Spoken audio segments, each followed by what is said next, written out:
U immedjatament malli tħabbret id-data tal-elezzjoni fit-toroq ta' Malta u Għawdex bdew tilajn l-ewwel billboards tal-Partit Nazzjonalista, billboards li jirriflettu l-messaġġ tal-kampanja miegħek għal Malta.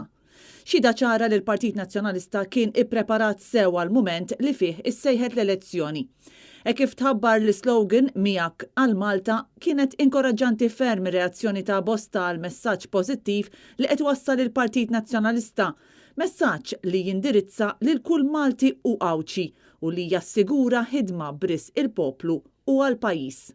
Il-Partit Nazzjonalista kien lest mhux biss bil-billboards diversi lokalitajiet u bil-banners mat-toroq, imma eżatt wara li Abela ħabbar li kien se jmur għand il-President biex ixolli l-Parlament beda programm speċjali fuq Net Television li matulu twaslu messaġġi minn qatt ta' kandidati kif ukoll analisti politiċi u uffiċjali tal-Partit Nazzjonalista.